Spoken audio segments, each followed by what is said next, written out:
Friends, welcome to another episode of the Bible Book by Book. I'd love to encourage you to give this video a thumbs up, give it a share. We just want to make these videos available to as many people as possible to realise that this book is full of life and vibrancy. Now today, I want to take us to a parable of Jesus that has been hijacked by children's church and Sunday schools for years. It's the parable of the two builders. I'm going to call it the parable of the cowboy builders. And it's a parable that Jesus tells at the end of his Sermon on the Mount in Matthew, or it's also at the end of his Sermon on the Plains. But I want to focus on the one that's in Matthew chapter 7. It's at the end of the Sermon on the Mount. Now, I want to remind you of a couple of things here. There's two things I want to pick out before we read the passage. First one is around Wadis, and the second is around Isaiah. Now, the first one around Wadis is this. There was a problem around 2,000 years ago, generally around in the Middle East. If you want to build a home or make a safe place and you lived out in the desert or in the wilderness, it was baking hot all the time. And so you had to choose where you would build your home really carefully. What people realised was if you could build somewhere near the mountains, you at least would get some shade on your home during the heat of the day. So people would try and orientate their lives away from the desert, and maybe on the edges of the desert. And on the edges of the desert, you'd have these mountain plains. And what they would do is they would find shady areas to be able to build. Now, some builders were known to try and build their homes inside these valleys called wadis.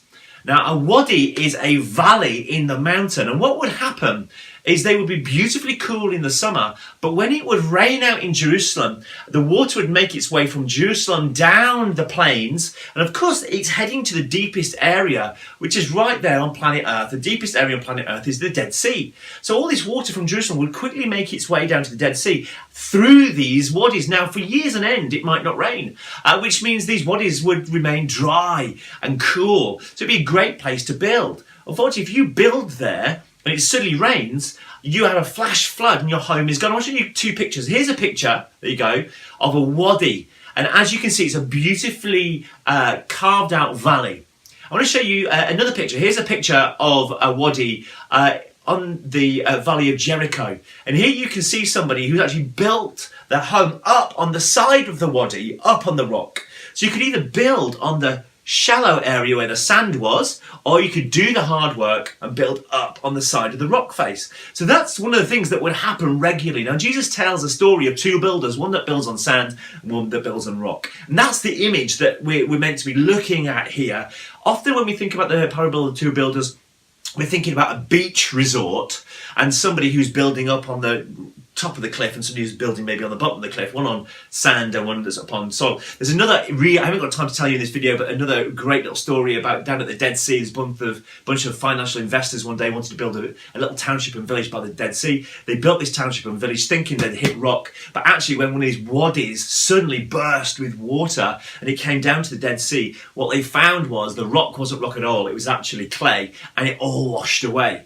So this was an ongoing problem. Now the second thing, so that's wadis. The second thing I want to tell you, just remind you of, is in a little passage in Isaiah. Isaiah chapter 28 says this. So this is what the sovereign Lord says. See, I will lay a stone in Zion, a tested stone, a precious cornerstone for my sure foundation. The one who relies on that tested stone will never be stricken with panic. I will make justice the measuring line and righteousness the plumb line. So there is going to be a precious stone in Zion that if you make your sure foundation, then justice will be your measuring line. So people had this question. What's the stone? I want to build my life on that stone. Isaiah prophesied, what is it? And different rabbis taught different things. Now, some rabbis said, the stone is the altar in the temple in Jerusalem.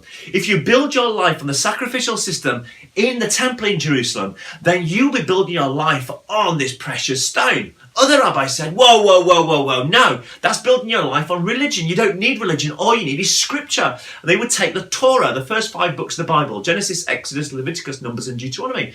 And they would say, build your life on the Torah, build your life on scripture, and that's the solid foundation of which you need to build your life on. And different rabbis would say different things about what this solid foundation was.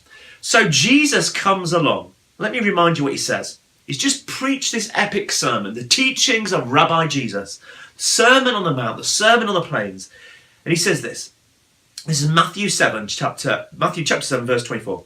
Therefore, anybody who hears these words of mine and puts them into practice is like a wise man who built his house on the rock. The rain came and the streams rose and the winds blew and beat against that house, yet it did not fall because it had a foundation on the rock. Yet anybody who hears these words of mine and does not put them into practice is like a foolish builder, a cowboy builder who cuts corners, Jesus says.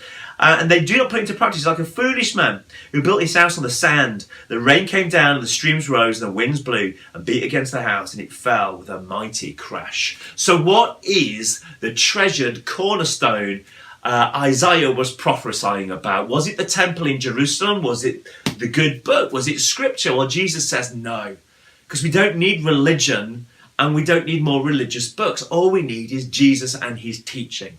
Jesus is saying he is the cornerstone. He is the solid foundation. He is the treasure in Zion that we're meant to build our lives on. You can try building your life on all these wonderful things. Scripture is good. It's God-breathed. Worship is good. It's God-breathed. But they aren't the God that we build our life on. We build our life on Jesus, on him and his words. It's Jesus that we build our lives on. So Jesus tells a story of a builder. Now there's one builder that's building his life down in the Wadi, in the valley, in the sand. There's another builder that's building up on the cliff edge. He's doing the hard work of putting his life up in him, in God. And here we have a picture of suddenly a flash flood comes. And the one that's done the hard work, well, his life is safe. But the one that's cut corners and simply built on the sand, his life is washed away. And we're meant to be challenged in this little parable over what are you building your life out of. Is it religion? Is it the temple? Is it sacrifice? Is it scripture? Is it worship? All these good things, but they're not God things. They're not God himself. Or are we building our life in Jesus, on him, the solid rock, the one that will not be washed away? So the challenge here is what we actually building our lives on. I think it's really helpful to see the Isaiah passage and to kind of see this image that we have of these real life builders that were building out in the Wadis just outside Jerusalem. So I hope you find that helpful. I hope it inspires you. There's some interesting things to find in scripture if we just scratch under the surface. Please do share this video. Tell people about this series, the Bible Book by Book. We want more people to be inspired by scripture.